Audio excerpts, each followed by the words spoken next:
भागलपुर में बालू माफियाओं के खिलाफ पुलिस ने बड़ी कार्रवाई की है। एसएसपी आनंद कुमार के आदेश पर विधि व्यवस्था डीएसपी गौरव के नेतृत्व में 3 थानों की पुलिस ने कार्रवाई करते हुए अवैध बालू लदे 2 ट्रक व 13 ट्रैक्टरों को जब्त कर दिया है। इसके साथ ही 7 बालू माफियाओं को भी गिरफ्तार किया है। तड़के पुलिस ने छापेमारी शुरू की, करीब 4 घंटे छापेमारी की। वहीं जब्त वाहनों को लोदीपुर थाना में रखा गया है। पुलिस की इस कार्रवाई में बालू माफियाओं ने हड़कंप मचा हुआ है। डीएसपी डॉक्टर गौरव ने बताया कि एसएसपी को गुप्त सूचना मिली थी कि फिर सिटी एसपी की निगरानी में मेरे नेतृत्व में 0 माइल क्षेत्र में छापेमारी की गई, जहां से 13 ट्रैक्टरों को 2 ट्रकों को जब्त किया गया है। बालू माफियाओं के खिलाफ पुलिस की ये कार्रवाई लगातार जारी रहेगी। देखिए, कल दिनांक 1 तारीख को वरीय पुलिस अधीक्षक भागलपुर को गुप्त सूचना मिल रहा था कि भागलपुर और बांका के सीमावर्ती इलाके में अवैध खनन की सूचना आ रही थी और उसका परिवहन होने वाला है। तो इस सूचना को उसका सत्यापन किया गया। वरीय पुलिस अधीक्षक भागलपुर द्वारा उनके निर्देश पे एक टीम का गठन किया गया। पुलिस अधीक्षक नगर भागलपुर उस टीम की निगरानी कर रहे थे और उस टीम ने त्वरित कार्रवाई करते हुए आज सुबह 13 ट्रैक्टर जब्त किया है जो इलीगल सैंड था उसमें। उसके साथ साथ अवैध ओवरलोड गिट्टी छर्री 2 ट्रक जब्त किया गया है। उसके साथ साथ एक ऐश जो है ओवरलोड उसको भी जब्त किया गया है, एक हाईवा को। और उसके साथ साथ 7 अरेस्टिंग हमने जो है की है आज की कार्रवाई में। ये रेड जो है सुबह 5 बजे से लेके 8:30 बजे तक ये रेड जो है हमारी टीम जो है कंडक्ट की है। इस रेड में एसएचओ लोदीपुर और सबौर दोनों शामिल हैं। आगे भी कार्रवाई होगी सर? जी बिल्कुल बिल्कुल। देखिए, हमारा प्राथमिकता रहा है कि जो एफआईआर, जो प्राथमिकी दर्ज हुई है इलीगल माइनिंग के खिलाफ, उसका औसत बहुत बढ़ा है। हर थाना का अगर देखा जाए तो औसत ज़्यादा बढ़ा है। अभियुक्तों को भी हम लोग गिरफ्तार कर रहे हैं। उसके साथ साथ हमारे इलाके में जो डंपिंग का कुछ भी शिकायत आती है तो हमने उस पर कार्रवाई किया है। उसके फलस्वरूप जो है डंपिंग जो है हमारे इलाके में यदा कदा ही कंप्लेन आता है। डंपिंग पे हमने पूर्ण जो है कार्रवाई की है। उसके साथ साथ ट्रक सब पे भी कार्रवाई की है। उसके फलस्वरूप ट्रैक्टर परिचालन हो रहा था, ट्रैक्टर के ऊपर भी हमने कार्रवाई की है। तो अभी जो है नया जो एमओ है इन लोगों का वो जुगाड़ गाड़ी है और हमारे थाना ने जुगाड़ गाड़ी के ऊपर भी अब प्राथमिकी दर्ज करना उसकी शुरुआत कर दी है। और इसी तरीके से भागलपुरी जर्दालू आम भागलपुर के अलावा देशों और विदेशों में भी काफ़ी चर्चा का विषय बना रहता है। इसके स्वाद और सुगंध लोगों को अपनी ओर आकर्षित करते हैं।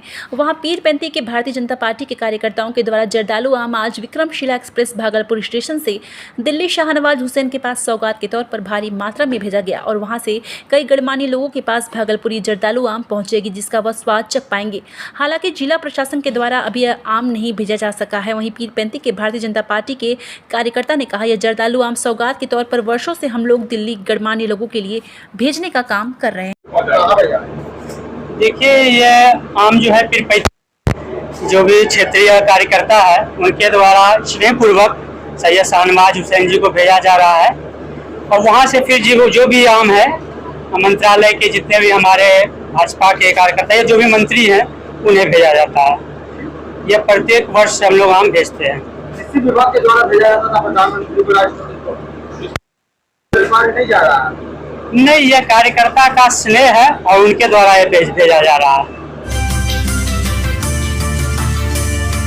भागलपुर के सैंडिस कंपाउंड में स्मार्ट सिटी के तहत बने स्विमिंग पूल में स्मार्ट सिटी प्रबंधन और जिला प्रशासन की घोर लापरवाही देखी गई। बीते दिनों शुक्रवार को एक 21 वर्षीय लड़का स्विमिंग करने के दौरान डूब गया, जिसमें उसकी स्थिति काफी नाजुक हो गई। वहां पर एम्बुलेंस नहीं रहने के चलते उसे आनन फानन में मोटरसाइकिल पर बिठाकर मायागंज ले जाया गया। वहीं मायागंज पहुंचते ही उस लड़के को चिकित्सकों ने मृत घोषित कर दिया। अब सवाल यह उठता है कि इतने बड़े स्मार्ट सिटी के तहत बने प्रोजेक्ट में स्विमिंग पूल के साथ ट्रेनर की जो बात थी वह उस समय क्यों नहीं थी। साथ ही इतने बड़े कैंपस में एक एम्बुलेंस की भी व्यवस्था क्यों नहीं मुहैया कराई गई। प्रशासन पर यह सवालिया निशान खड़े हो रहे हैं। शहर में इतनी बड़ी घटना घट जाती है और नगर आयुक्त के पास जब मीडिया बात करने जाती है तो नगर आयुक्त साफ तौर पर कैमरे के सामने कुछ भी बताने से इनकार कर रहे हैं। इससे साफ जाहिर हो रहा है कि स्मार्ट सिटी प्रबंधन और जिला प्रशासन इसमें पूर्ण रूपेण दोषी है। जो यहाँ का ठिका लिया उस वही ना जिम्मेदार लेगा इसका, इस घटना का तो उसके ऊपर जाता है ना सारा। और बच्चा का अगर जान जा रहा है तो आप किस चीज का पैसा ले रहे हैं? क्या होना चाहिए? सब चीज का मतलब हर चीज का यहाँ देख रेख होना चाहिए ना। ट्रेनर भी होना चाहिए। तब ट्रेनर होना बहुत जरूरी है। और वो भी छोटा मोटा बच्चा, 21 साल का बच्चा डूबा है, कितना बड़ा बात है ना। पहली बात तो नया चीज बना और ऊपर से कांड भी हो गया। बस सब जा बहुत दुख के साथ कह रहा हूँ कि ये घटना भागलपुर के लिए, हम लोगों के लिए बहुत पीड़ा वाली है। किसी का 16 साल का बच्चा देहांत हो जाता है, इससे ज़्यादा दुख की बात नहीं है। उनके परिवार के साथ मेरी संवेदना है। अभी आप हाल फिलहाल अभी तुरंत कल भी एक्सीडेंट भी हुआ ट्रेन का, वो भी बहुत दुखद घटना है।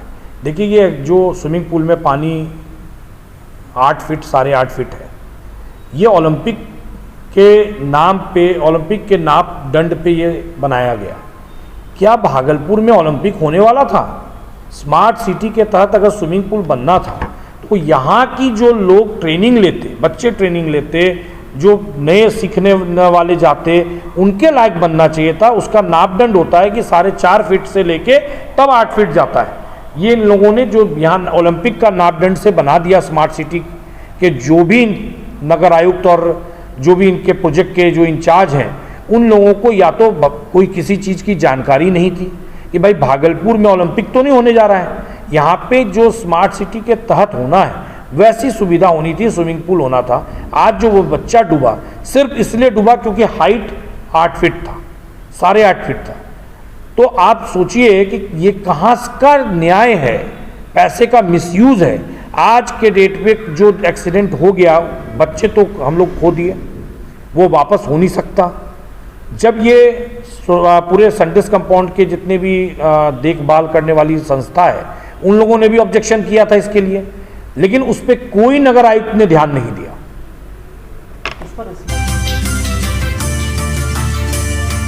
जिला विधिज्ञ संघ के द्वारा अधिवक्ताओं ने एक दिवसीय धरना कार्यक्रम का आयोजन किया। दरअसल 1 मई की शाम अधिवक्ता पुत्र मनीष घोष की अपराधियों ने गोली मारकर हत्या लोदीपुर थाना क्षेत्र के जमसी गांव के पास कर दी थी। घटना के बाद से आज तक मृतक के पिता के द्वारा पुलिस के वरीय अधिकारियों के साथ साथ डीजीपी सहित कई वरीय पदाधिकारियों को अपराधी की गिरफ्तारी को लेकर गुहार लगाने के साथ साथ पत्र भी लिखा, लेकिन आज तक अपराधियों की गिरफ्तारी नहीं हो पाई है। इसके विरोध में आज अधिवक्ताओं के द्वारा धरना दिया गया। वही ऐलान किया गया है कि अगर जल्द अपराधियों की गिरफ्तारी नहीं होती है तो वो आंदोलन होगा। हमको प्रशासन से संतुष्टि नहीं मिल रहा है, इसलिए मुझे अभी तक कोई रिजल्ट नहीं ले पा रहा है कि कौन सा अभियुक्त इसको मारा है। तो हम चाहते हैं कि मेरा लड़का 1/5/2023 को सोमवार के दिन संध्या 6:40 में 6:30 बजे वो धर्मकांटा ऑफिस से निकला है और 6:40 में घटना का अंजाम दिया है। इसका मतलब है कि वहीं से सेटिंग किया गया है और ये घटना का अंजाम 2 मिनट के अंदर घर वो पहुंच जाता, लेकिन वहाँ पर 2-3 आदमी मिला उसको। एक आदमी मोटरसाइकिल पर से रोका उसको, कुछ बातचीत किया, उसके बाद दूसरे आदमी ने उसको घटना का अंजाम दिया, गोली मार दी। अभी तक पुलिस कोई तरह का हमको सूचना नहीं दिया है कि हम माने कि पुख्ता सबूत नहीं मिल पाया है। क्या करेंगे आगे? आगे हम लड़ेंगे, हाई कोर्ट, सुप्रीम कोर्ट, जहाँ भी जाना होगा हमको न्याय के लिए तो हमको जाना ही पड़ेगा, जहाँ तक जाना हो। अभी तो डीआईजी, आईजी, एसपी, गृह मंत्री और जो है डीजीपी सभी को हम आवेदन दे चुके हैं, फिर भी कोई कार्रवाई? अभी तक फिर कोई कार्रवाई नहीं हुई। क्या नाम हुआ? सुभाष चंद्र घोष। प्रमंडल के अंतर्गत भागलपुर, मुंगेर, जमुई एवं लखीसराय अंचल के 4 करदाता के व्यावसायिक प्रतिष्ठान पर छापेमारी प्रारंभ की गई है। प्रमंडल आयुक्त किशोर सिन्हा ने बताया कि भागलपुर अंचल के हरिओम ट्रेडर्स जो आयरन एंड स्टील व सीमेंट के विक्रेता हैं, मुंगेर अंचल के सुमन प्लास्टिक जो प्लास्टिक बियर के विक्रेता हैं, जमुई अंचल के एसके बैटरी जो इन्वर्टर एवं बैटरी आदि के विक्रेता हैं, एवं लखीसराय अंचल के जनता ट्रेडर्स जो एफएमसीजी के विक्रेता है कि यहाँ कार्रवाई की गई है। भागलपुर के करदाता की छापेमारी में अन्वेषण ब्यूरो भागलपुर प्रमंडल के विनय कुमार ठाकुर सहित भागलपुर अंचल के दीनानाथ अग्रवाल एवं अभिषेक कुमार सभी राज्य पर सहायक आयुक्त शामिल थे। वहीं श्री सिन्हा ने प्रमंडल के सभी व्यवसायियों से अपील की है कि वे अपना विवरणी एवं सही टैक्स ससमय जमा करें और इस तरह की परेशानियों से बचें। ये देखिए, आज पूरे बिहार में हमारे commissioner commercial taxes Bihar Patna doctor Pratima madam के निर्देशानुसार बिहार के कुल 50 अंचलों में एक साथ छापेमारी कार्रवाई प्रारंभ की गई है। और ये कार्रवाई करने का पीछे कारण ये है कि हम लोग का जो विभाग का आईटी सेल है, डेटा एनालिटिक कर करके ये सारे रिपोर्ट्स हमारे जो कंप्यूटराइज जनरेट होते हैं, तो उस रिपोर्ट से ये पता चल रहा था कि ये व्यवसायी काफ़ी लंबे समय से प्रॉपर तरीके से टैक्स का पेमेंट नहीं कर रहे हैं। ऐसे व्यवसायियों की सूची तैयार की गई है और डिफरेंट अंचलों को भेजा गया है और फिर डिवीज़न लेवल पे टीम का गठन किया गया है। जो डिविजनल हेड हैं एडिशनल कमिश्नर एडमिनिस्ट्रेशन, जैसे भागलपुर में और मगध डिवीज़न में मैं एडिशनल कमिश्नर एडमिनिस्ट्रेशन हूँ, और हमने टीम बनाई है और पदाधिकारी छापेमारी की कार्रवाई कर रहे हैं। आईटी सेल का जो इनपुट हमें मिला था उसके हिसाब से चल रहा था कि इन लोगों का जो परचेज हो रहा है उस पर वैल्यू एडिशन प्रॉपर नहीं कर रहे हैं। आपको पता है कि अगर राज्य के बाहर से जो गुड्स मंगाए जाते हैं तो ट्रांसपोर्टेशन में काफ़ी उसका एक आता है, कॉस्ट आता है, प्लस वो जो भी कोई बिजनेस कर रहा है तो बिना मुनाफे का बिजनेस नहीं किया जा सकता है, तो 15 से 20% आमतौर पर उनका मुनाफा होता है। तो ये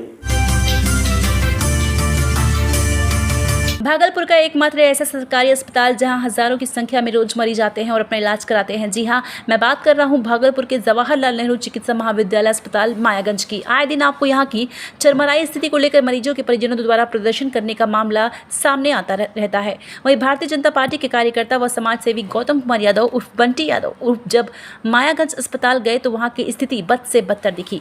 ना तो वहाँ ढंग से लाइट जल रहे थे और ना ही कई वार्डों में पंखा ही चल रहा था। इस तपती गर्मी में जहाँ तापमान 42 डिग्री सेल्सियस से पार कर रहा था, वहीं अस्पताल में पंखा नहीं रहने के चलते मरीज उमस से और भी बीमार हो रहे हैं। उन्होंने बताया कि सरकार लाखों रुपए हर महीने खर्च कर रही है, लेकिन जो पंखे 1000 रुपए में ठीक हो सकते हैं उसे भी दुरुस्त नहीं किया जा रहा है। उन्होंने साफ तौर पर कहा कि यहाँ की व्यवस्था व व्यवस्थापक की लापरवाही के चलते यहाँ के मरीजों को काफी परेशानियों का सामना करना पड़ रहा है। चाहे इसमें अस्पताल अधीक्षक हो या फिर विभाग के कर्मी, सबको सचेत रहने की जरूरत है और अपने काम के प्रति जागरूकता दिखाने की जरूरत है, जिससे मरीजों को किसी तरह की परेशानी ना हो। जनरल वार्ड में रह रहा है तो उसका कारण तो होगा कि उसकी आर्थिक स्थिति ऐसी कि नहीं है, तो वो वहाँ पे आपके पास जाता है, एक सरकारी हॉस्पिटल में जाता है क्योंकि उसके पास धन की कमी है। वो प्राइवेट में जाके एसी में नहीं रुकता है।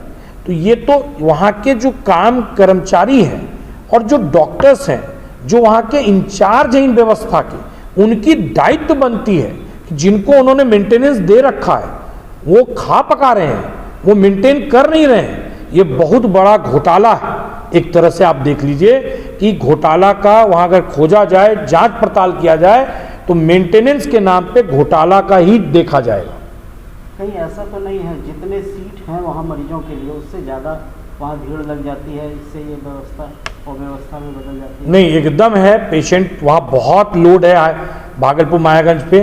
मैं सरकार से भी आग्रह करूँगा आपके माध्यम से कि उस पेशेंट का बहुत से सीटों को बढ़ाया जाए, नए पेशेंट्स को अच्छी सुविधा देने के लिए। लेकिन मैं कह रहा हूँ पंखा, लाइट, सफाई, ये तो जो व्यवस्था है उसको ठीक रहना चाहिए ना। ठीक है, पेशेंट बढ़ रहे हैं, लेकिन जो वार्ड में या जनरल वार्ड में अगर पंखा ठीक होना चाहिए तो वो क्यों हिल रहा है? कंडेंसर चेंज होना है, हवा देने लगेगा। ब्लेड सही होना है, वो हवा देने लगेगा। 700 रुपया मिस्त्री की खर्ची है सिर्फ।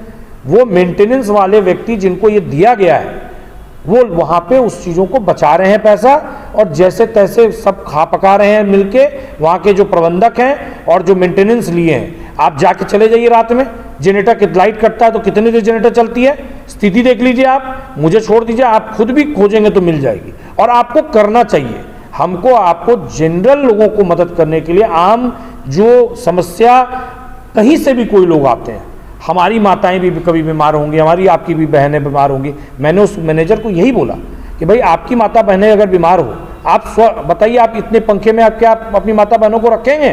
तो नहीं। मैं बोला तो फिर ठीक कराइए। सुल्तानगंज के नगर परिषद के नगर सरकार भवन के सभागार में विश्व प्रसिद्ध श्रावणी मेला की तैयारी को लेकर प्रशासनिक पदाधिकारी एवं जनप्रतिनिधियों के साथ संयुक्त बैठक किया गया। इस बैठक की अध्यक्षता एसडीओ धनंजय कुमार ने की। बैठक में मुख्य अतिथि के रूप में विधायक प्रोफेसर ललित नारायण मंडल, नगर सभापति राजकुमार गुड्डू, उप सभापति नीलम देवी, आरक्षी उपाधीक्षक अमित कुमार सिंह, DCLR अनु कुमारी, वीडियो मनोज कुमार मुर्मू थे। बैठक में सभी विभाग के अधिकारी एवं जनप्रतिनिधि व सरकारी राजनीतिक दल के नेताओं के साथ संयुक्त बैठक करते हुए श्रावणी मेला में कांवरियों की सुविधाओं को चर्चा किया गया। वहीं एसडीओ धनंजय कुमार ने सभी जनप्रतिनिधियों एवं राजनीतिक दल के नेताओं को आश्वासन देते हुए कहा कि श्रावणी मेला से पूर्व सारी तैयारी पूर्ण कर ली जाएगी। बैठक के दौरान एसडीओ सहित तमाम जनप्रतिनिधि एवं सभी विभाग के अधिकारी मौजूद थे। सदर एसडीओ द्वारा जो है और नगर परिषद का द्वारा सभी पदाधिकारी जो आए हुए थे और बढ़िया से ठीक ठाक से मैंने हुआ, और सभी का जो है विचार विमर्श मेले के ऊपर रखा गया और सबने अपना सुनाया और सबका विचार विमर्श हुआ।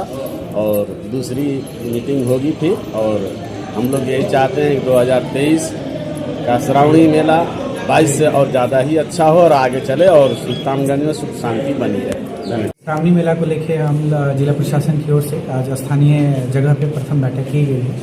आज जो मुख्य रूप से जो समस्याएं इनके द्वारा बताई गई है, जो कि बिजली विभाग या फिर पीएचडी विभाग या किसी अन्य विभाग से संबंधित है, उसको हम लोगों ने नोट डाउन कर लिया है और सभी संबंधित विभाग को दिशा निर्देश भी दे दिया गया है कि आने वाले 3 से 4 दिनों में ये कार्य को वो लोग कंप्लीट करेंगे। साथ ही साथ जो अन्य जो तैयारियां होती हैं, वो चाहे घाट की बंदोबस्ती हो या फिर जो पार्किंग स्थल है उनको चिन्हित करते हुए उनको बंदोबस्ती करने का कार्य हो, या फिर जिला में जो अन्य कार्य होना होता है, जो कि टेंडर होके जो अन्य जो चीज़ें होती हैं, बैरिकेटिंग का काम हो या फिर घाट निर्माण का कार्य हो या फिर जो कांवरिया पथ है उसको तैयार करने का कार्य हो, वो सब अपनी गति से चल रहा है और निश्चित रूप से ससमय हम लोग उसको पूरा कर लेंगे और शांतिपूर्वक और बहुत ही जो हर्षोल्लास का जो पर्व है, जिसमें लाखों की संख्या में लोग श्रावणी मेला में सुल्तानगंज आते हैं, इसको हम लोग सफलतापूर्वक और शांतिपूर्वक इसका आयोजन करवाएंगे।